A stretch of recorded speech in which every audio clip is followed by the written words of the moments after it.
इस दुनिया में अगर सबसे कोई आसान काम है तो वह है पैसा कमाना। भले ही थोड़ी सी मेहनत लगती है, लेकिन हर इंसान थोड़ी बहुत पैसा जरूर कमा लेता है।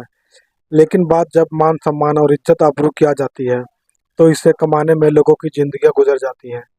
यह सारी बातें आज मैं आप लोगों के सामने इसलिए रख रहा हूँ, क्योंकि आज की कहानी में दो महिलाएं अपनी इज्जत और आबरू, मान सम्मान सब बेचने के लिए अपनी पूरी जिंदगी दांव पर लगा देती हैं।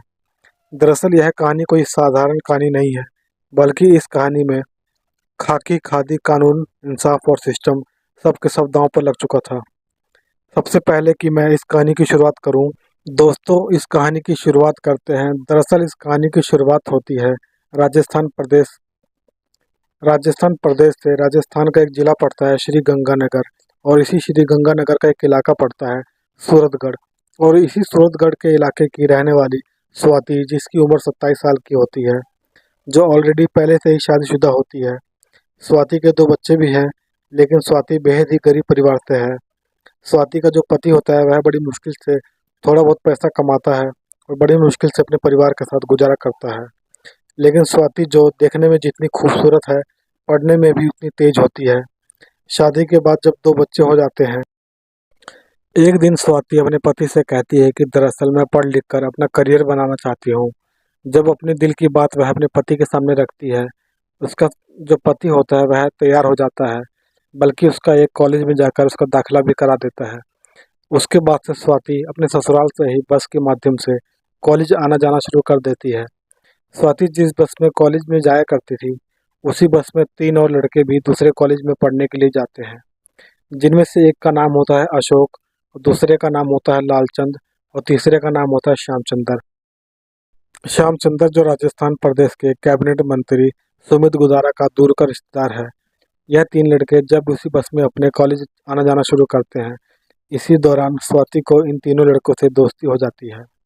जैसे ही इन तीनों के बीच में दोस्ती हो जाती है, उसके बाद से यह सब के सब एक दूसरे को बेहतर तरीके से जान जाते हैं। एक दिन जैसे ही इन तीनों लड़कों को मौका मिलता है, स्वाति के साथ वो लोग जोर जबरदस्ती करते हैं। और स्वाति के साथ में जब जोर जबरदस्ती करते हैं, साथ ही साथ स्वाति को धमकी देते हुए कहते हैं कि अगर तुमने इसके बारे में किसी को कुछ बताया या पुलिस के पास जाने की कोशिश की तो याद रखना, मैं तुम्हारे लिए ठीक नहीं होगा।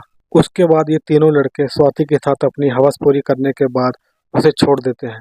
स्वाति जब वापस अपने घर जाती है, इस बारे में अपने परिवार से कुछ भी नहीं बताती है, क्योंकि स्वाति को अब डर सताने लगता है कि अगर मैंने किसी को कुछ बताया तो कहीं वो लोग इस वीडियो को सोशल मीडिया पर ना अपलोड कर दें।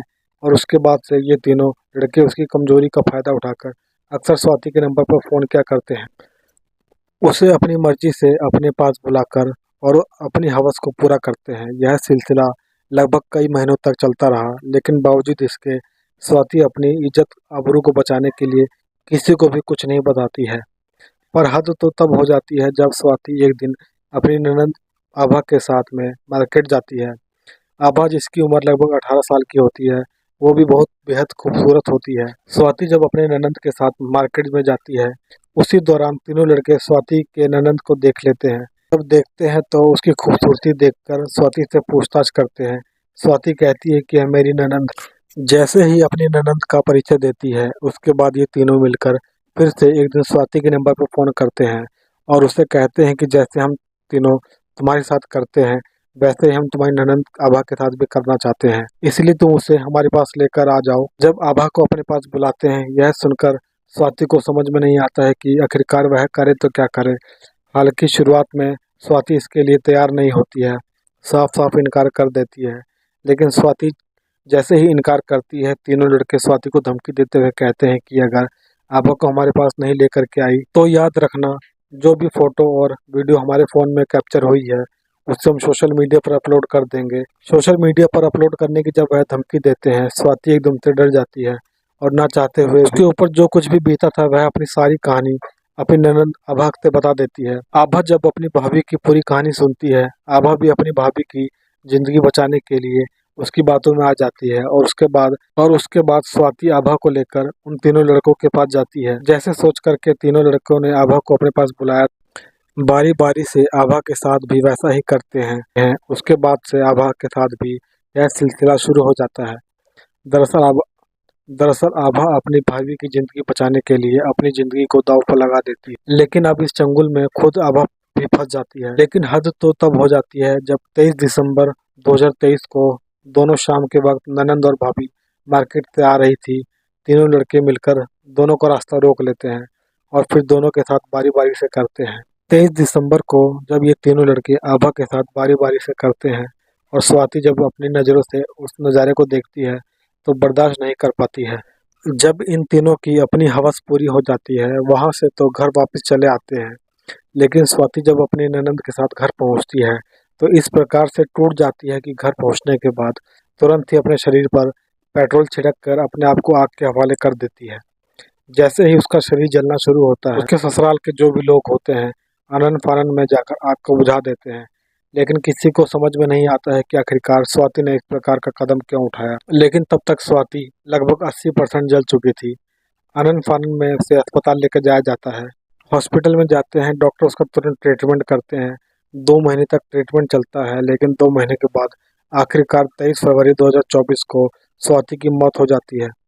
स्वाति जैसे ही इस दुनिया को छोड़कर चली जाती है, अभी इस दर्द को आभा बर्दाश्त नहीं कर पाती है, क्योंकि जैसे ही स्वाति इस दुनिया को छोड़ कर के चली जाती है उसके बाद से स्वाति के घर वाले स्वाति के ससुराल वालों पर दहेज उत्पीड़न का केस दर्ज कर देते हैं। दरअसल स्वाति के मैके वालों का कहना है कि उसके ससुराल वालों ने जानबूझ करके मेरी बच्ची को मार दिया है।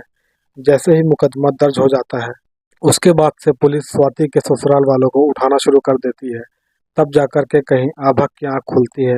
अब आभा अपनी पूरी हिम्मत जुटाकर अपनी पूरी कहानी अपने परिवार वालों के साथ शेयर करती है कि आखिरकार उसकी भाभी इस दुनिया को छोड़कर क्यों चली गई है। साथ ही साथ उन तीनों लड़कों का भी नाम बताती है।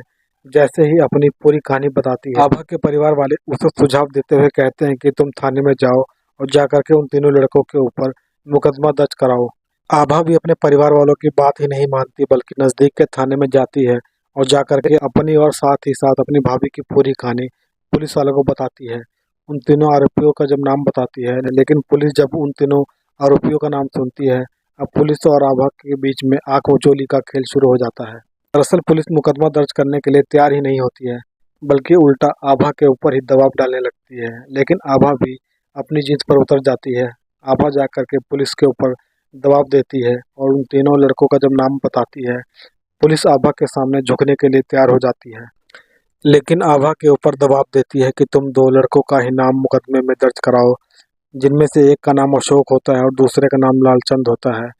पुलिस श्यामचंद्र के ऊपर मुकदमा दर्ज नहीं करना चाहती थी, क्योंकि पुलिस खुद ही जानती थी कि श्यामचंद्र कोई लोकल आदमी नहीं है। दरअसल वहाँ के जो डीएसपी साहब होते हैं वह खुद ही आभा के ऊपर दबाव देते हैं कि हम तुम्हारा मुकदमा दर्ज तो कर लेते हैं, लेकिन तुम तीसरे लड़के को भूल जाओ।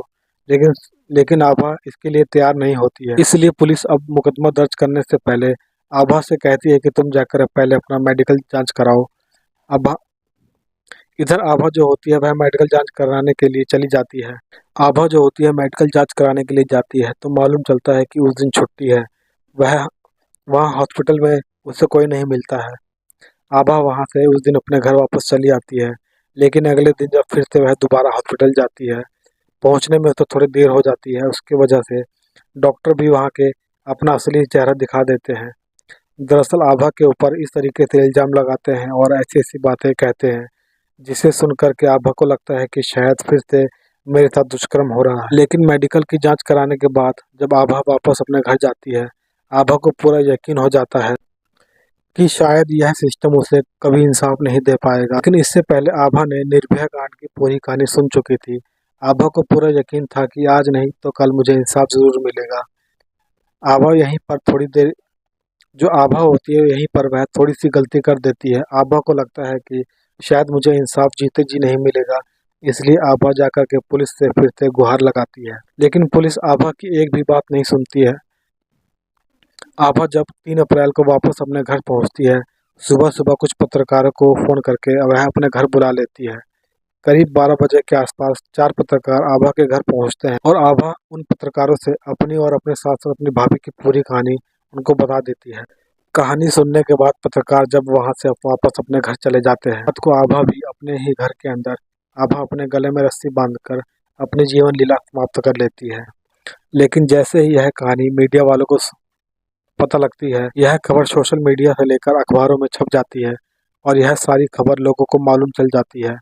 लोगों को जब मालूम चलता है कि आभा के साथ साथ उसकी भाभी स्वाति के साथ में जैसे जैसे पुलिस के साथ डॉक्टर ने भी अत्याचार किया है, लोग अब आभा के गांव में अब जितने भी लोग आभा के गांव में होते हैं उसकी डेड बॉडी को लेकर पुलिस थाने पहुंच जाते हैं और जाकर के वहां पर धरना प्रदर्शन शुरू कर देते हैं और कहीं ना कहीं पुलिस प्रशासन के ऊपर दबाव डालने लगते हैं। इधर पुलिस जब अपनी पूरी कहानी सुनती है तो पुलिस को भी अपनी नाकामी का एहसास होने लगता है। तब जाकर के पुलिस तीसरा आरोपी श्यामचंद्र के नाम पर मुकदमा दर्ज कर देती है। दरअसल पुलिस मुकदमा ही दर्ज नहीं करती है बल्कि इसे 24 घंटे के अंदर श्यामचंद्र को अपनी कस्टडी में ले लेती है। फिलहाल पुलिस ने इन दोनों आरोपियों को अपनी कस्टडी में लेकर जेल में भेज चुकी है।